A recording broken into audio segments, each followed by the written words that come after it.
so that we can kick off the conversation.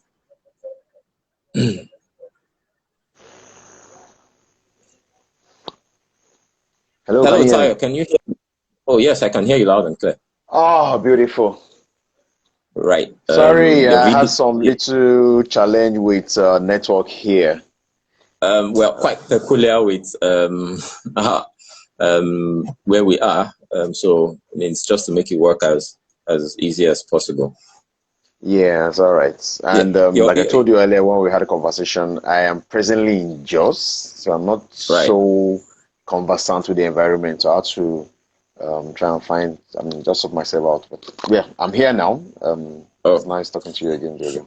Yeah, fantastic. Your video is not yet up though, at my end, but at least we can hear you loud and clear. I think that's also very important. Okay. What do I do to get it up?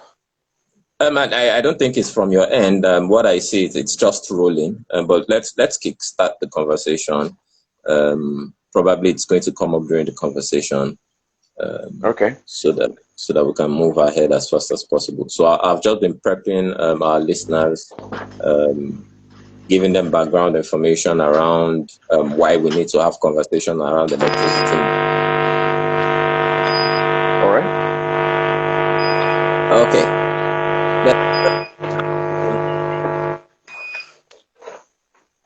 Okay, that's better now. Okay, good. I'm with you. Yeah. Right. Good day, everyone. Thank you again for joining. Welcome to another Call of Duty Policy Dialogue series hosted by EIE Nigeria. Enough is Enough Nigeria. It's very important that these conversations are held across thematic issues so citizens are aware not only of their rights, but also about their roles and responsibilities as citizens. Like I introduced myself earlier, my name is Adeolu Adekola. I've worked in the electricity sector quite a while. First with Enough is Enough Nigeria and currently with the Wale Soyinka Center for Investigative Journalism. But personally, it's something I am very passionate about. And I will be your host today for today's conversation on estimated billing and prepaid meter. We do hope that you are staying safe at this time, wherever you are. We cannot overemphasize enough that the coronavirus pandemic has changed the global landscape this year. And so it's very real. So continue to adhere to safety guidelines provided by authorities. Use your face mask, social and physical distancing, wash your hands regularly. To its guests, Adetayo Adegbemle, he's the Executive Director of Power of NG, an electricity consumer rights and power sector policy advocacy organization. He has engaged widely and pushed for several reforms in the Nigerian electricity supply industry. I personally worked with him over the years. It's nice to have you, Tayo, and hope you're well too. Good evening, Adeolu. It's nice to have you. It's nice to be here too, and it's nice that it's interesting that we're having both on this platform at this moment, having this conversation. I mean, given the background that we've had over the years, working together. Yes, fantastic. So we'll try to keep the conversation as simple and as relatable as possible because, I mean, once we talk the power sector, the technicalities most times come into play, and so the man on the street find it difficult to understand. But we'll keep that simple as possible. We have the generation leg, the transmission leg, and the distribution leg. But one thing that is very resounding across board is that even if at least there won't be enough power to go around the whole country yet, I think it's very fair that consumers should pay only for what they use. And for to measure what they use, you need electricity meters or prepaid meters. Therefore, what you cannot measure, you cannot assess it. So we're going to divide the conversation into segments. The first segment will focus on estimated billing, which will also involve cutting or crisscrossing. But the second segment is going to be on prepaid meter. And then the last 10-15 minutes thereabout, if we're able to take questions, we're going to take questions. So again, Thank you for joining us. I have a bit of contextual information around the electricity sector, but I'm just going to jump right into it so that we can have a full conversation for the next 45 minutes thereabout. So why do, I mean, the first question, which is, I mean, now we're going into the first segment, the what and why of estimated billing. Why do consumers get estimated bills? Tayo?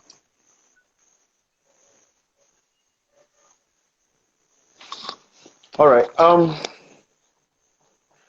There is like I always try to do. Number one, there was something you said earlier about the power sector being technical. I think we need to disabuse our mind about the power sector being that technical. That way, we encourage more people to get involved in the conversation. We get more people to be interested. I mean, I'm not saying you should go and calculate what kilowatt hour, is.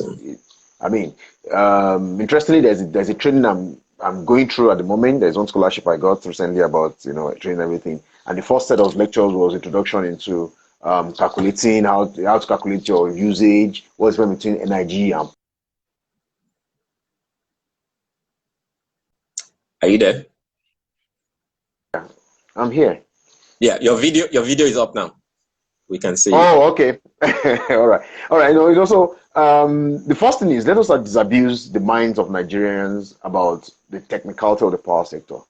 That way, we can encourage more people to get involved in that conversation. I mean, that being said, the question is why estimated billing?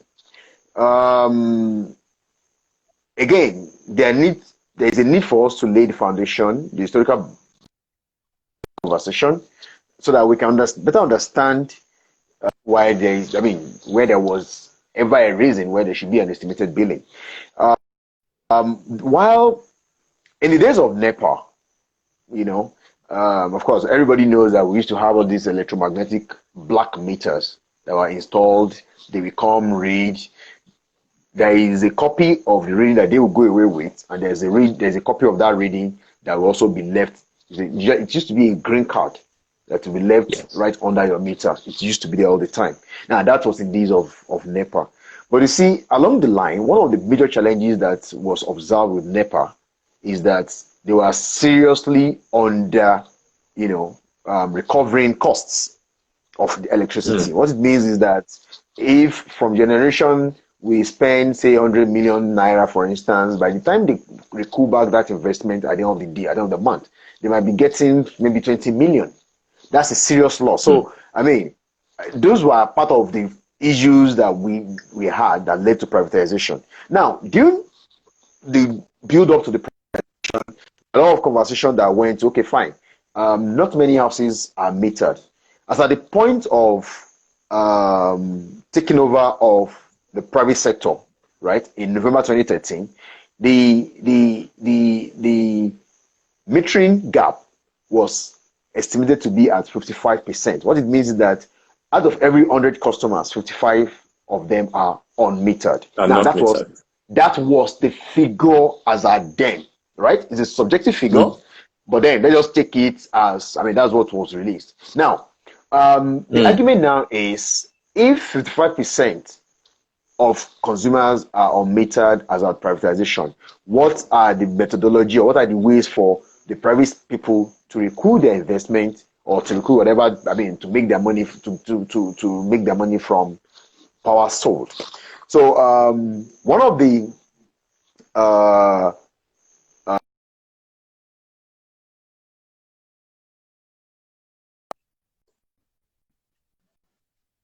idea behind estimated billing methodology is very simple, and from the document itself, the requirement from the document itself is that you don't have a meter and you consume electricity, but because there is no meter, but there's a way for us to make to estimate what your consumption has been for that month. So what they did as at that point was, okay, you know what?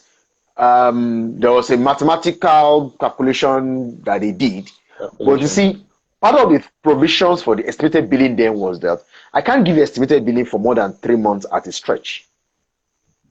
I can only give you 3 months estimated billing meter to what's the word now?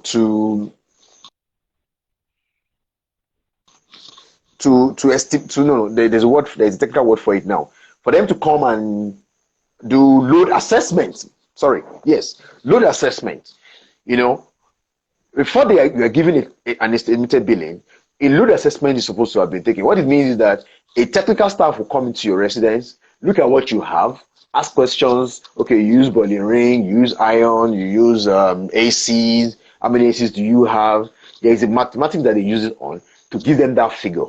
But you see, unfortunately, and like many other things that we have in this country, we have the laws, we have the rules, but where we have challenges is when that rule is abused. You understand? Estimated billing is supposed to be a stopgap measure. Don't also forget that when this estimated billing methodology was being formulated, the idea was that within 3 years, the discos will have metered customers. Are you following? Yes, I'm with you. So estimated billing is not meant to be a permanent solution to a problem. Permanent solution. No, it is meant to be a stopgap. Number one, as the agreement, performance agreement that the disco signed up was, within 3 years, we're going to meter consumers. All right? Exactly. Two, the estimated billing methodology also stated clearly that you are not meant to be giving estimated billing for more than 3 months at a stretch. Do you understand? Become the reality now. Yeah. Now, immediately, I mean, those are the provisions for estimated billing. Now, immediately privatization came on board, right? We found a situation where most of the first bills that the disco sent out was just, our target for this month is 3 billion naira. Share that money out. Send the bills out. So, yes, say Ikosi, for instance, or Ketu Alakpere, for instance, your target for this month is 3 billion. So they send 3 billion. So what they just do slide rule. So whether you live in 1 room or you live in 3 rooms, or they just did that. Now that was a gross abuse of that estimated billing methodology. Now, fortunately, we found a situation where the regulators, right? And I keep saying it.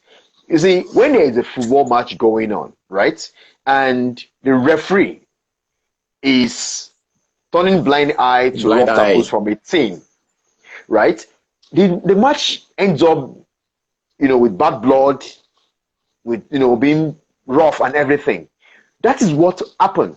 Now, we find a situation where part of the arguments we had initially, conversation that we had initially was a situation where NERC sanctioned what used to be called fixed charges. And in fact, those are the foundation for power up then. Because the question was, why are you doing fixed charges? You understand? Why are you doing fixed charges? What is the incentive behind Disco's performance? As at then, the total number of customers in quotes for Lagos State was about 1 million customers. And they are paying 750 fixed charges, whether you have light or you don't have light. Or not. Right? Whether you have power supply for that month or not, you are paying 750. Now, what that means is that as the discos are waking up at the first of every month, right? They have about 1.2 billion in their accounts, not without lifting a finger.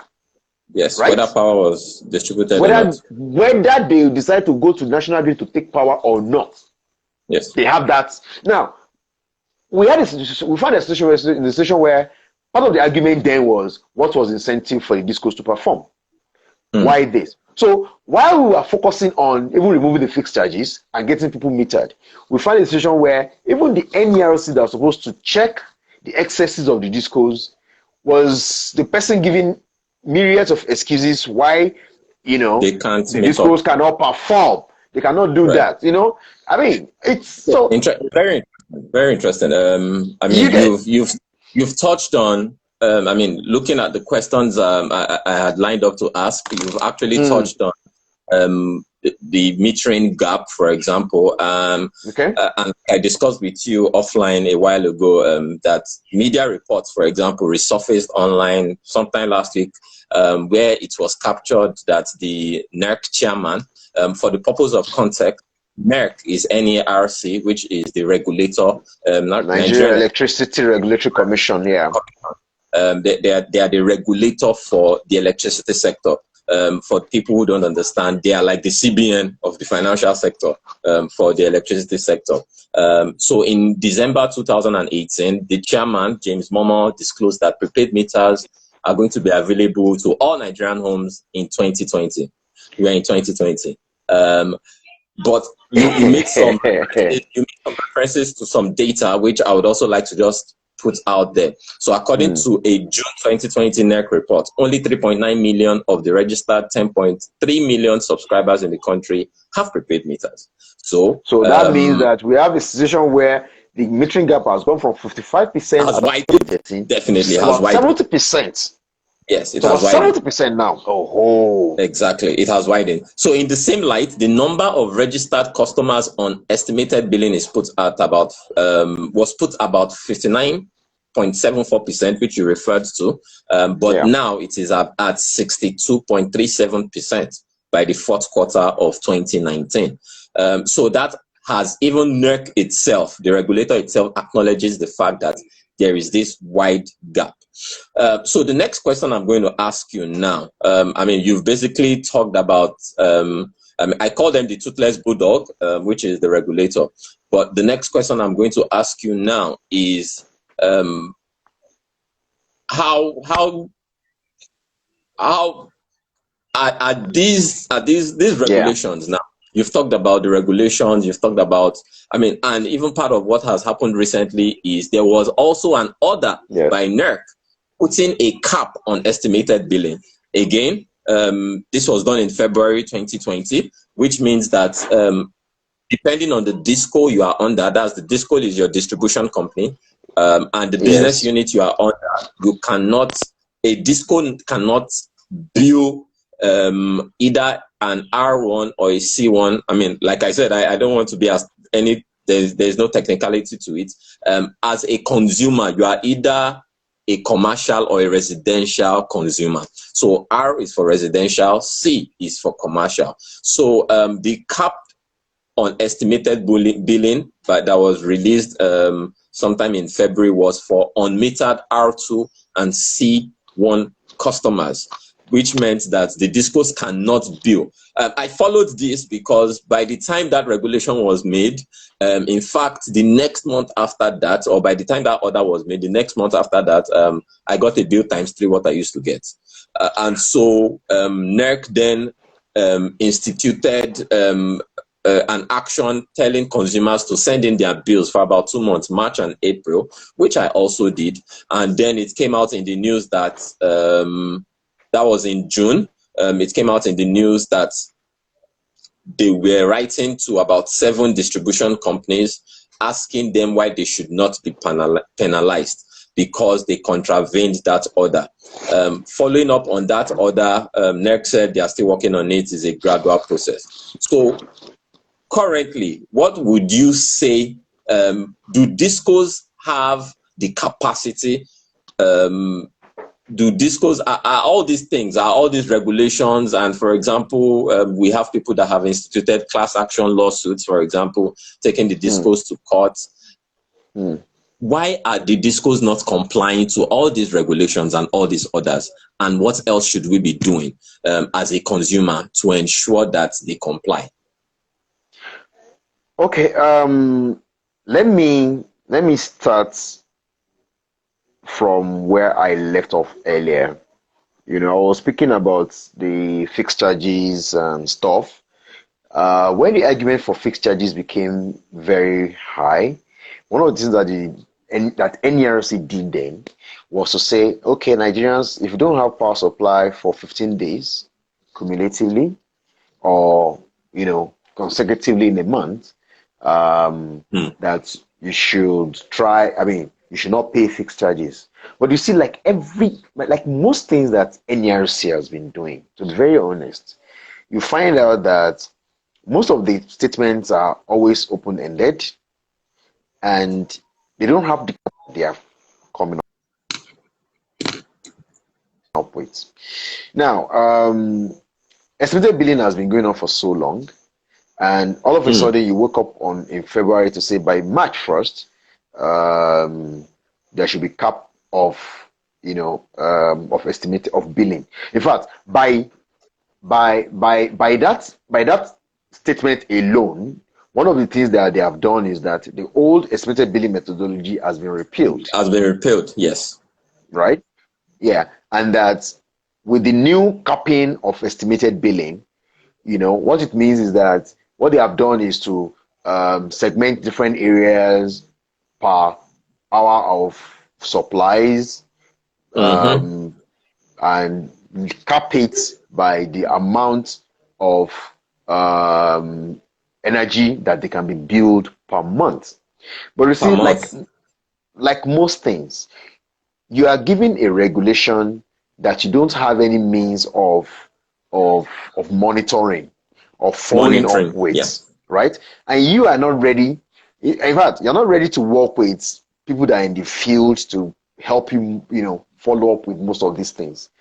How do you want people to do? But you see, part of the fallout of this thing is that now the discos have come up to say, because of course, it is in trying to solve the challenges of the metering, of metering, right?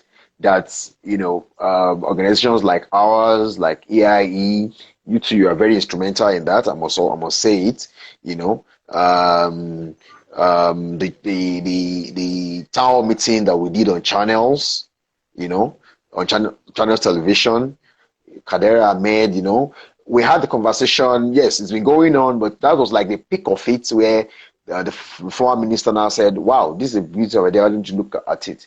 But again, like most things that the regulators do, instead for them to come back to the originators of this idea, the people that have been pushing, advocating for this position, they didn't come back to us. And they went ahead to release what is now known as the Meter Asset Providers Regulation. Okay. The interesting part of it is this. Now, instead of trying to make the MAP program work, we have found ourselves in a situation where the discourse have now turned around to say that because NERC has capped the volume or the amount of energy that can be billed on estimated billing per customer, that customers are no more interested in even paying for the meters. But you see, part of it, I won't say, my grievance with the system, my anger with the regulators is you do a lot of things that facadely, you do things as if you're not interested in actually seeing the success of this thing. For instance, policy somersault. If it's policy somersault, it's a different thing. But you release the MAP program, for instance, right? Now, part of the things the MAP program, by the way, let me mention this. I said it on radio too in the last 2 weeks, like 2 or 3 different radio stations. Customers are not meant to be paying for meters. It is because the discos are not able to pay for meters that we are saying, I mean, you want to buy telephone, for instance, you want to buy a mobile handset, for instance, you don't need to go to any of the telecommunication companies. You buy it, you use it, it's yours. But in a situation where we say that a meter does not belong to the consumer, right? But we are saying, but the discos that are supposed to provide meters are not able to, right? That's why we push for the independent metering service providers to come on board and provide these services. Now, in a situation where a consumer buys a meter for himself, right? There is supposed to be a way for him to recoup back his investment. So if I buy a meter for 48,000 naira that the discos have put, I mean, the NERC have put the price now, what it's supposed to do is that I'm supposed to be on a different tariff plan entirely, so that I can make my money back, say, over a period of 1 year or 2 years or 3 years. Now, NERC released the MAP regulation. Nigerians have been paying for meters with NERC not ever. I mean, this is a question I've been asking them, both privately and publicly. They have not come back to tell us that, okay, you that paid for meter, your new tariff plans will be so XYZ. So that if my house, for instance, has been given meter in the first, the little effort that the discos could do, If my house has been giving meter, I'm paying 21 naira or 24 naira. You, the that paid for your meter by yourself, could be paying like 20 naira period of time. Yes. Cash back. But you can take your money back in energy fees over see. a period of time. Now, NERC has been mute on this, and they've been pretending as if it doesn't exist. Now, these are the questions that I believe consumers should be asking. Now, that is on one end. The discourse are now saying that consumers don't want to.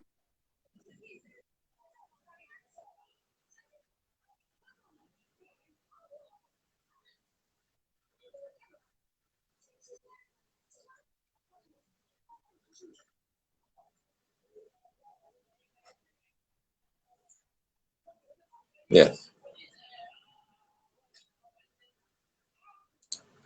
Hello, Tayo. Can you hear me? Hello, Tayo. Can you hear me? Are you back? Yes, you're back now. Yes, you're back. Oh, okay. All right. So what I'm saying is, isn't for NERC to be talking about consumers getting their money back that they paid for meters? They are not doing that. That is on one end. Now the discourse are saying that consumers are no more paying for meters. Meanwhile, we have hundreds of reports that says that they've paid for meters, but they have not been installed. Now, this is one of the things that led to EIE Nigeria, Power Up Nigeria, and NEPA Wahala coming together to launch that survey. I'm sure Adedeji is also on this program. Please, if you are, please post the link to the survey here so that people that are following us can also see it. We say it's not true. The discourse are trying to sell that narrative, and we are trying to data to back our argument to say this is not true. Yes. So we need people. I mean, we've had quite a number of respondents to that survey. So even if you've been metered, we want to know your experience. If you have applied for meters and you've not been installed, let us know what your experience is. Even if you have been installed, I mean, today alone, I've had reports from 3 or 4 or 5 people that said they've been installed, but they have not been activated. Why? Activated. Now, all these things are issues that are going to even discourage people from even coming to pay for meters because you are not responding to their challenges. Customer care is not attending to these people as fast as they should. And these are people that pay their hard-earned money for these meters. Yes. So please, if you're on this program, if you're on social media, you're watching this, please visit eie.ng/map survey. We want to have, when we are pushing this issue at the NERC at the policy level, we need to back our argument with data. It should go beyond you being angry, coming on Twitter, coming on Instagram, coming on social media, sending WhatsApp messages to say that you've not been metered. We need to capture your data. We need to capture your anger so that we can speak with data. And I hope that people that are listening to us will. Yeah, go on. So very important point you've made, and also just to contextualize it, like I said at the beginning, that what you cannot measure, you cannot assess it. Absolutely no. So the meter asset providers, there are reports saying that the discos are saying that consumers don't want to get meters. So there's the need to have this conversation and argument that I have a living. My story. I activated the metering process, and sometime in July I had because of the issues around accumulated bills, so we had to have an agreement that they were going to remove or reduce the accumulated bills so that I can get on the MAP program. And then sometime in October, the bill was cleared. And between October and February this year, there was just zero engagement. I kept following up. Nobody was saying anything. And so I had to reach out to and say, hello, can we move this thing ahead? And then it was between February and June, finally, we got, I got the meter. So please kindly visit eie.ng/map survey, MAPSURVEY, EY. map survey, eie.ng/map survey. We've kind of like dovetailed into the metering conversation, but I mean, part of just why we're having this conversation is so that people can have definitive takeaways. And so before we move fully into the metering conversation, I want us to just conclude the estimated billing. A big challenge faced by consumers is the intimidation when they try to question their estimated bills, which does not get resolved and then sometimes leads to disconnection. So, I mean, the one thing we have to establish is that you have the right to question your estimated bill. You have that right as a consumer. But Tayo, we need to tell people what are the 1, 2, 3 things they have to do to question these estimated bills when they get them. All right. You see, from experience, we Nigerians, we are a funny group of people. Permit me to say that. We find a situation where something is hurting us, and you see Tayo, or Tayo is on air, on the radio program, and you call in and you complain, blah blah blah blah blah. And the question is, okay, send this in by email to XYZ email address, then copy power up so that we can help escalate. Then for weeks, you don't get to hear anything.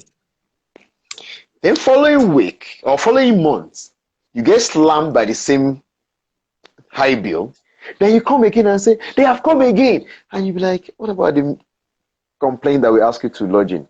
Now, you see, the interesting part of it is the regulation itself, the law that guides the power sector, makes provisions for your complaint. Even if you're unlettered, you can still go to the customer care, and it's their job to, document your complaint. You don't sit down at home, or you don't wait. The interesting thing that most consumers do is that they wait for the marketer to come. And this bill is too much. You cannot pay it. Okay, and that's where it ends. 1% or 2%. No. That usually that's where it ends, right? Now, a nice marketer will tell you,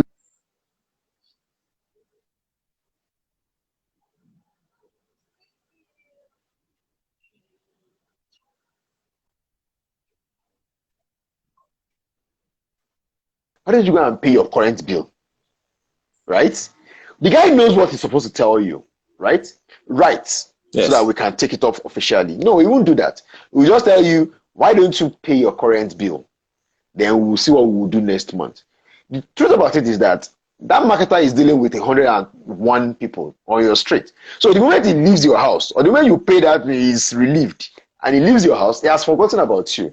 The only way we can get resolution, or we can rightly say that we'll do anything, is for us to get our complaints documented.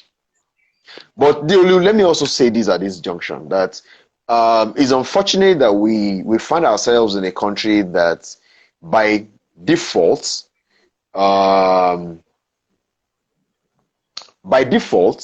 most of our people, they also consciously look for ways to game the system. Permit me to say that. It's unfortunate, but you see, I am beginning to find myself in a situation where I need to have a change of. We need to adopt a different approach to this advocacy, because the truth is, there is no point in us hammering or asking for a better power sector without also asking for better consumers. True. Now, the problem is that most of these consumers are also giving the system. I've visited a couple of houses recently in the last few days. I mean, within Abuja and Jos, right? And I see a lot of things, and my mind was like, Jesus, and these people are my friends. How do you approach this kind of issue? I mean, what sense does it make that in the last 1 year you have not paid 1 naira on your bill? So how do you even complain? How do you even get to complain about the lack of power? how do you get to complain about bad power supply when you have bypassed your meter? Right.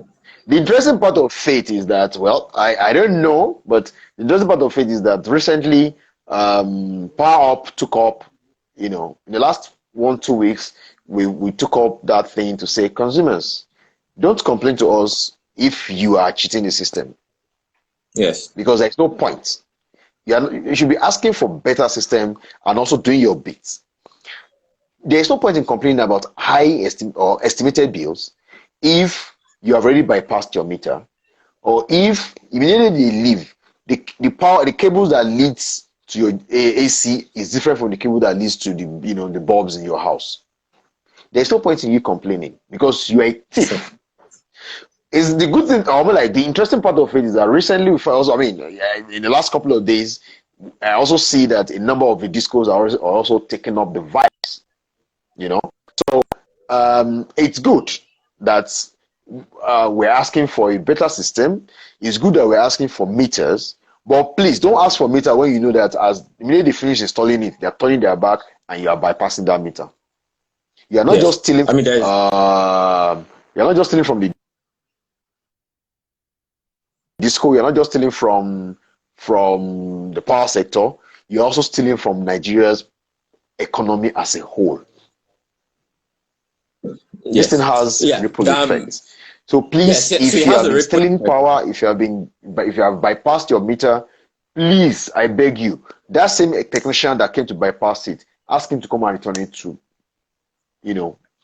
a proper installation that should be, and pay your bill. And you see, when you look at how much electricity bills comes down to eventually, you realize that it's a question. If you have meter, you are in luck because you can actively regulate what you consume. True. It's cold recently. I have not put on my AC in the last 3 months. My room is permanently cold. So all I do is put on my bulb and I know what it's going to take. I mean, once you have meter, you know how much you will use. There's no point in you cheating the system, for goodness sake. Let's stop these things. So while we are complaining about estimated billing, we should also, you have complaints, you have genuine complaint, please put it into writing. We have people on desk that are taking up your complaints all the time and they are acting on them as much as they can.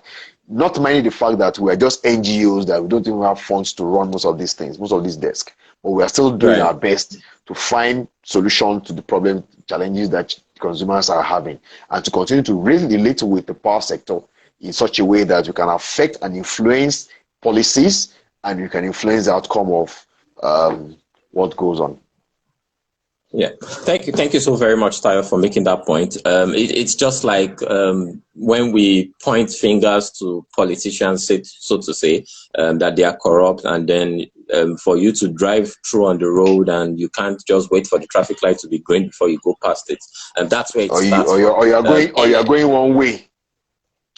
Exactly, because of impatience. So there's your rights as a consumer, but you also have roles and responsibilities to play. You can't continue. The energy you are stealing, somebody else is paying for it on estimated bills. Exactly. I understand.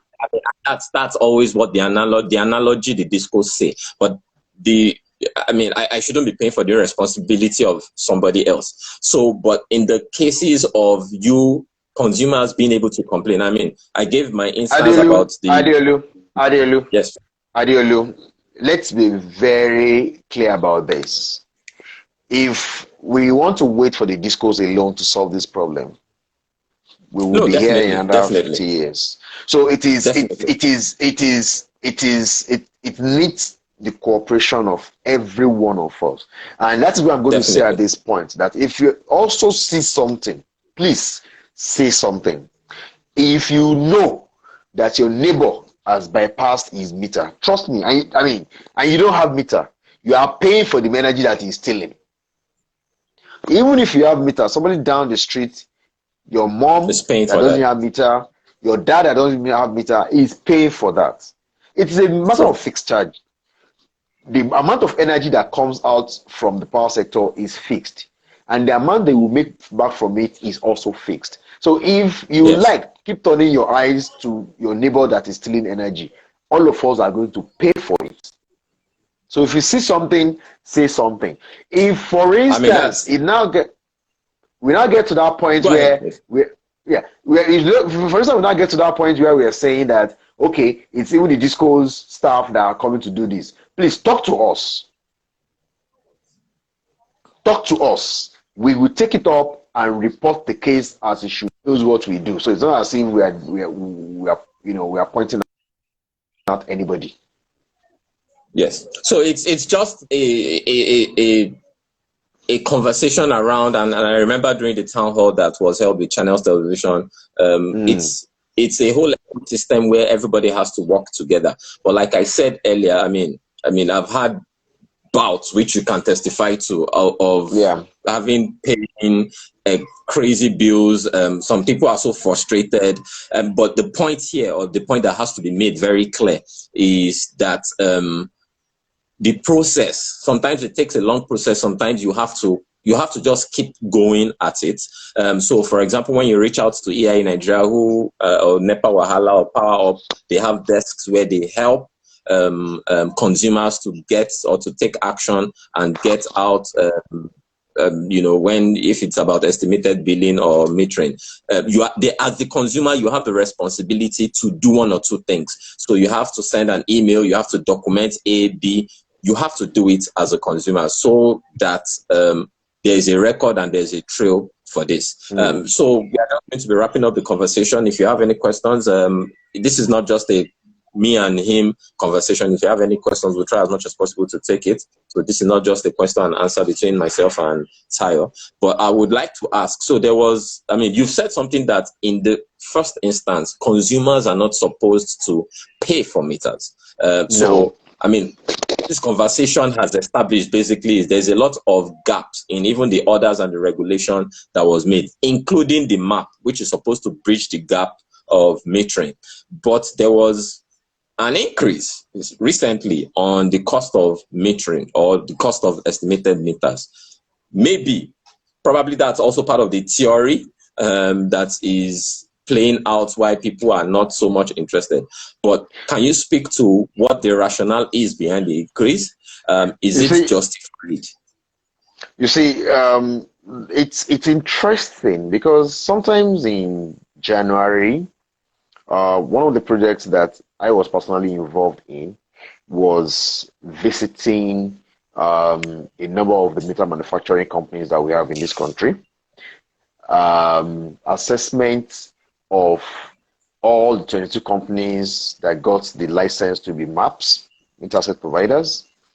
And, our findings are very interesting.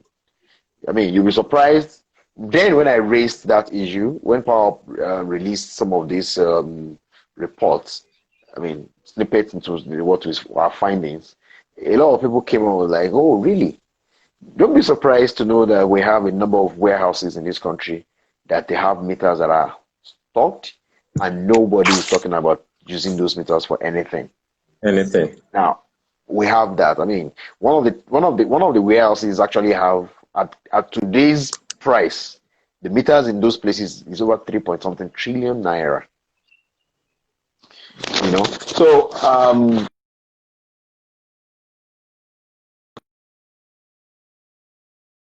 that we asked for was that the MAP regulation that was released in March 2018, right? But that did not come into effect. But did not come to effect until May 2019, right? Was due for a review. It's very open. I don't understand how our regulators think. I don't know on what premise they sit down. But you see, you are trying to solve a problem by introducing a policy to solve that problem. Now, what efforts did you put in to monitor and evaluate that policy? At what point do you think that policy is ready for review? Is it at the point when it has totally failed, or is it immediately you start seeing feedback from the field? For me, theoretically, policies are theories, right? I mean, Yes. Diolu doesn't like eba, but he likes rice. So when I'm coming, I'll cook rice. Then, maybe varieties of rice. But mainly I get to Diolu and Diolu says, oh, I don't like this kind of rice. What happens? As you're coming back next time, what do? You change. Or you ask Diolu, okay, what do you like? Now, you introduce a policy to solve a problem. Quite all right. But immediately you do that, the policy started having issues. What do? You have people in the field that send you feedback to say,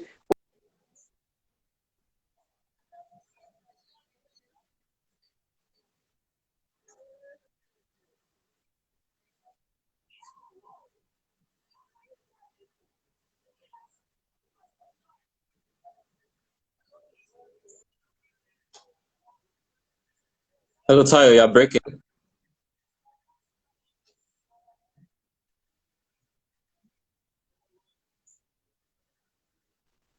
can you hear me now, Adeolu?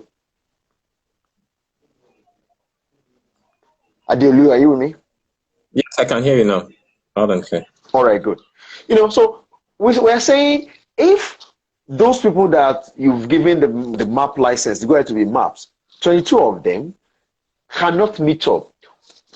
Out of 122 companies that got the license of no objection, that was the first stage of being a map. Then before you now go to the discos and everything. That means we have about 80 other companies that you have not given this license, right? Why don't you bring in these other 80 Yes. other people? Let them all play in that field. They've come, they've shown interest. Why are you freezing them out?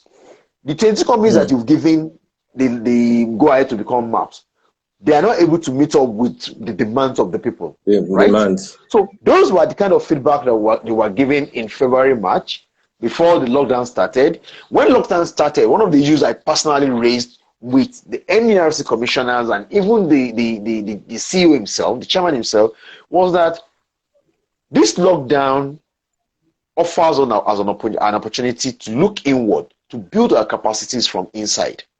We have about 2 or 3 different meter manufacturing companies in this country that they don't need to go to China to source for materials. They build everything from the board that the meter use, to testing, to everything. They build everything from scratch in this country. Right? Why can't you tell these people, you know what? We need 1 million meters.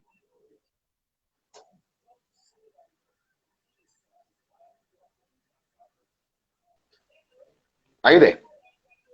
Yes, I can hear you. You understand? Why don't you give us 500? Out of 1 million. Then anybody that now has capacity can also now go and invest in actually doing the local. Now, part of the argument that they give most times is that when they give us low quality meters, oh, they cannot meet up with this, or they cannot do that. You see, I have a personal grievance against that as well. You have not given me the assurance or the guarantee that if I actually invest in increasing the quality of these meters or the quantity that we produce, you are going to buy them from me. You are playing politics with us.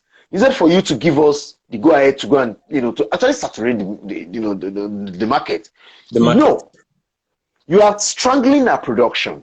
You are not patronizing us. So why give me a reason why I should go and invest in increasing quality or increasing production capacity?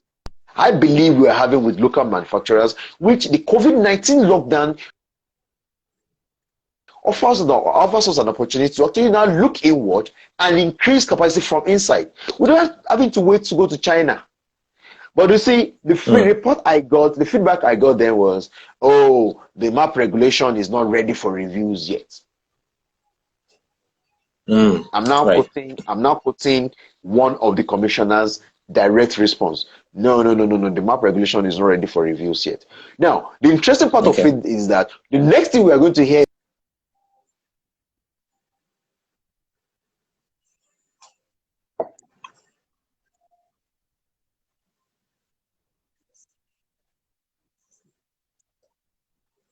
if we have developed the capacity from inside, will foreign exchange continue to be a challenge for us?